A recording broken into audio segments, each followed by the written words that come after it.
Hey, good evening, class. This is Team 4 here to present on the Export-Import Bank of the United States and other multinational banks. Team 4 consists of Aaron, Alex, Jake, and Cole. Now to get started, let's give a little history on the U.S. Export-Import Bank. It was established in 1934 during the Great Depression.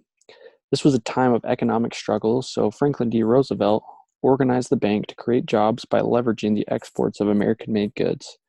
With the stated goal to aid in financing and to facilitate exports and imports and the exchange of commodities between the United States and other nations or agencies of nationals thereof. So what exactly is the U.S. Export-Import Bank?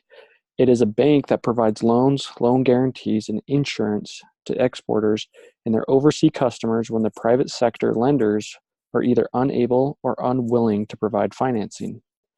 The bank had its first transaction in 1935 to Cuba for $3.8 million for a $3.8 million loan.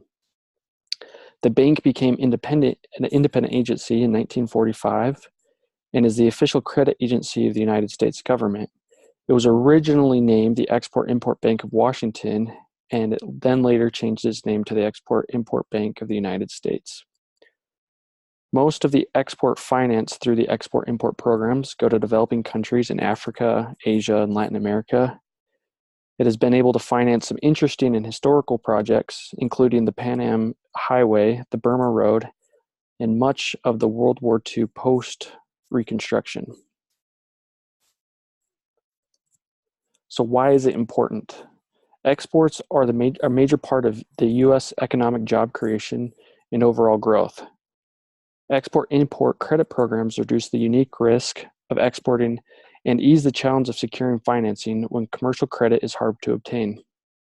It is important to note, though, that the export-import is prohibited to compete with private sector lenders, and as a result, this opens up a specific niche for the export-import bank to target. The export-import bank targets developing areas on transactions where there's limited viable credit options. This is primarily important because commercial banks are often reluctant to extend credit to customers in countries that have experienced political upheaval, that have weak economies and unstable currencies, or have defaulted on credit arrangements in the past. Even when private lenders are willing to extend credit, they may impose those terms that make financing unaffordable to companies or countries interested in acquiring U.S. goods and services. In such circumstances, export-import often serves as a lender of last resort to assure the transaction involves U.S. exports can still occur. The U.S. Export-Import Bank also provides credit to small and medium-sized U.S. exporters that face hurdles in obtaining private sector financing for all their overseas sales. In addition to facilitating exports and job creation, the Export-Import Bank also plays an important role in leveling the playing field for United States exports when they face predatory target practices by state-owned or state-influenced companies in other countries. Although many of the biggest industrial nations are party to agreements and that limit the kind of support export credit agencies can provide, some countries such as China routinely pursue unfair practices that put the United States exporter at a disadvantage. The U.S. Export-Import Bank counters these practices to assure market forces are not subverted. United States Export-Import Bank provides financing at no cost to the taxpayer, primarily due to charging their lenders with the intent to help U.S. companies keep and grow workers in the United States while growing profits globally. Now, there's other multinational banks, and one of them, another one is the World Bank. It was established in 1944. It's headquartered in Washington, D.C., and has more than 10,000 employees, over 120 offices worldwide. It is a similar niche to the United States Export-Import. The World Bank considers itself unique primarily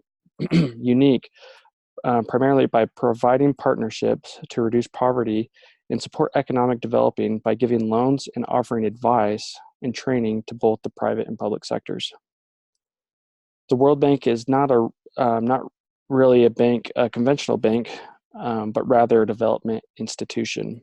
Provides low interest-free credit and grants, and it focuses on improving education, health, and infrastructure. It also uses funds to modernize a country's financial sector, agriculture, natural resource management. And the bank's stated goal and mission statement is to bridge the economic divide between rich and poor countries. It does this by turning the rich countries' resources into poor countries' growth, with a long-term vision to achieve sustainable poverty reduction.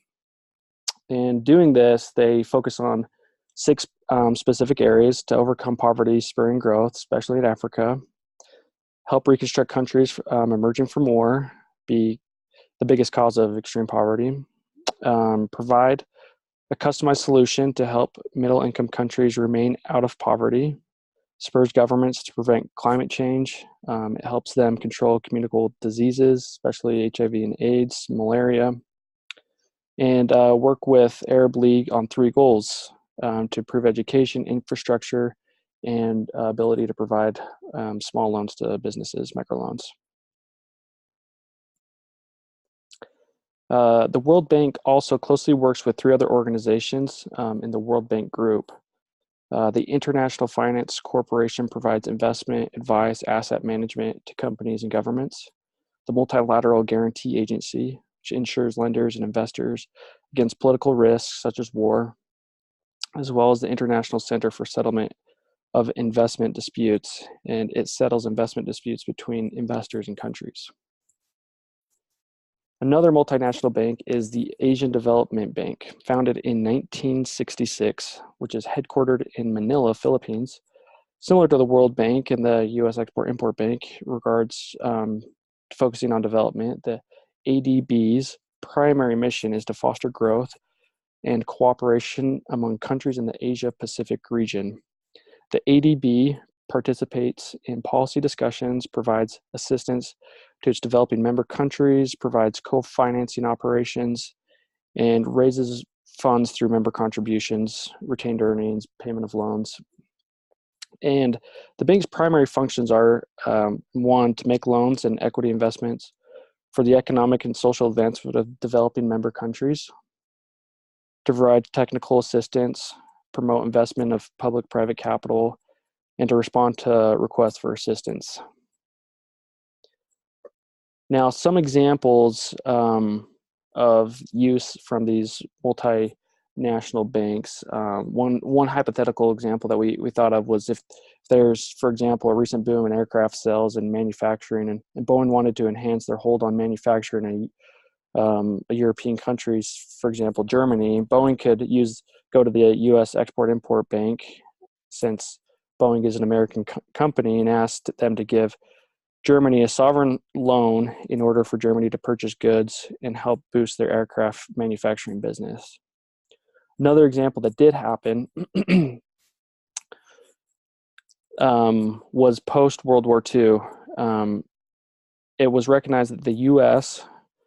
did not have the credit facility capable of handling the demand that it would take to recreate and help out all of the devastation that took post World War II.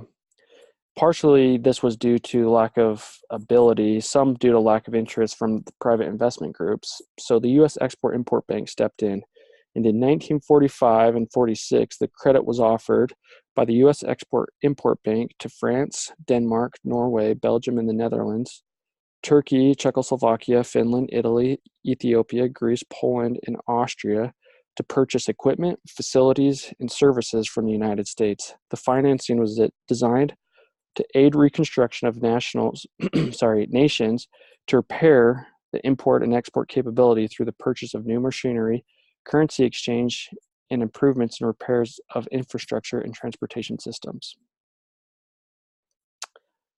So in summary, the multinational banks provide financing options for developing areas where they may not be able to receive it from private or conventional methods. And all these banks primarily target growth areas and growth segments. Understanding and applying this important information is important for international organizations, especially those seeking to find new resources, grow and extend their global impact.